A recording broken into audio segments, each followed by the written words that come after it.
دیکھیے، ماں باپ کے گھر میں دین نہیں، ماں باپ کی زندگی میں دین نہیں، توحید کا آئیڈیا نہیں ہے، سب تو انٹلیکچوئل بنے ہوئے، دانشور بنے ہوئے.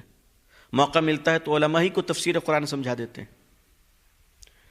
اماموں پر نظر ہوتی ہے، علماء پہ نظر ہوتی ہے. اتنی سی نظر اگر اپنی بیٹیوں پہ رکھ لیتے تو یہ دین دیکھنا نہیں پڑتا.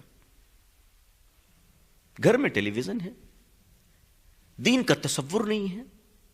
اسکارف اور برقع فیشن کے نام پر، بیوٹی کے نام پہ پہن لیا گیا. انہیں پتہ ہی نہیں کہ برقعے کو بھی برقعے کی ضرورت پڑ گئی ہے. اب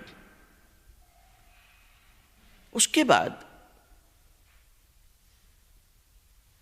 پوری زندگی بچیاں 18 سال 20 سال باپ کے گھر میں رہتی ہے. ہم بچپن سے اپنے بچوں کو کیا کہتے ہیں؟ بیٹا جلدی سو جاؤ، صبح اسکول جانا ہے. بچوں کے کان ترس گئے یہ سننے کے لیے کہ ماں باپ کبھی کہے کہ بیٹا سو جاؤ، صبح فجر کی نماز پڑھنی ہے. 20-20 سال کی بیٹیاں ہو گئی، بیٹے ہو گئے، کبھی نہیں سنا ماں باپ سے. تو گھر میں نماز نہیں سنی، گھر میں اللہ رسول صلی اللہ علیہ وسلم کا نام نہیں سنی، گھر میں اسلام نہیں سنی. کیا ہوگا؟ وہ لڑکیاں جب باہر نکل رہی ہیں تو نیوز چینل یہ سب دیکھ کر سمجھتی ہیں کہ صاحب اسلام ہم پر اتیاچار کر رہا ہے. جبکہ اسلام ایسا فلیکسیبل ماڈرن ریلیجن ہے ماشاءاللہ کہ دنیا کی سب سے آزاد اور انکنٹرول لیڈیز یورپ میں اگر کہیں آ کر پناہ لے رہی ہے تو وہ اسلام میں آ کے پناہ لے رہی ہے. اس لیے ویسٹرن کنٹریز میں ہزاروں ہزار عورتیں روزانہ مسلمان ہو رہی ہیں. اور مسلم لڑکیوں کو اسلام نہیں معلوم، مسلم لڑکیوں کو قرآن نہیں معلوم. یہ سارے ذمہ دار علماء ہیں، ماں باپ نہیں ہے.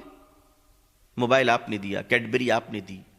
بچپن سے 3 سال کی عمر سے آپ اپنی بیٹی کے برتھ ڈے مناتے ہیں اور بیٹی کے اسکول کے فرینڈز اس برتھ ڈے میں آتے ہیں. تو 3 سال کی عمر میں تو بڑا مزہ آتا ہے برتھ ڈے منانے میں کہ بیٹی بھی کیوٹ لگ رہی ہے، سامنے پڑوسی کا لڑکا بھی کیوٹ لگ رہا ہے، دونوں میں بچپن سے دوستی ہو گئی.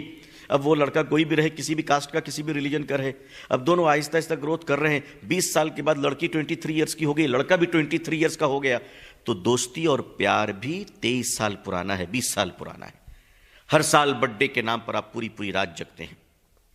ماں کمر ہلا رہی، باپ کمر ہلا رہا ہے. ایسے گھروں کی بیٹیاں اس طرح کی کچھ حرکتیں کر جا رہی ہیں جس سے پورا سماج اور دیش کے ہر شریف آدمی کا سر جھک جا رہا ہے.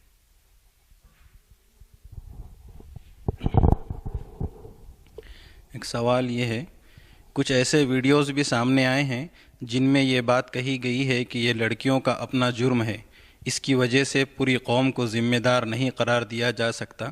کیا آپ اس بات کو صحیح سمجھتے ہیں؟ دیکھیے، لڑکیاں سماج کا حصہ ہے، بیٹیاں گھر کا چراغ اور گھر کی رونق ہے. چھوٹے اگر کوئی غلطی کر جائے اور بڑوں نے اس پر آگاہ نہ کیا ہو، تربیت نہ کی ہو، تو بڑے اپنے جرم سے فرار اختیار نہیں کر سکتے. لہٰذا میں سمجھتا ہوں کہ اگر ایک پیڑ کٹتا ہے تو پورے محلے کا نقصان ہوتا ہے. ایک انسان اگر گمراہ ہو جائے اور ایک بیٹی گمراہ ہو جائے تو پورے سماج کے اوپر تباہی آ جاتی ہے. یہ پورے سماج کا نقصان ہے. اور میں تو اس میں اپنے آپ کو بھی ذمہ دار سمجھتا ہوں، کیونکہ سماج کی بیٹی ہے، ہماری بیٹی ہے، دیش کی بیٹی ہے. ہم یہ کیسے کہہ سکتے ہیں کہ ہم ذمہ دار نہیں؟ یہ تو اپنے آپ کو بچانے کی راہ ہم ڈھونڈ رہے ہیں. نہیں، ہم کو اپنے آپ کو نہیں بچانا ہے، ہمیں تو سماج کو بچانا ہے، مانوتا کو بچانا ہے، انسانیت کو بچانا ہے. اس معاملے میں علماء اور امام ذمہ دار نہیں، مگر ذمہ داری وہ لے رہے، سمجھ رہے، کیونکہ ان کو جگانا ہے. بہرحال محراب سے آواز بلند کرنی ہے، لوگوں میں بیداری پیدا کرنی ہے. ذمہ دار تو ہم سب ہیں.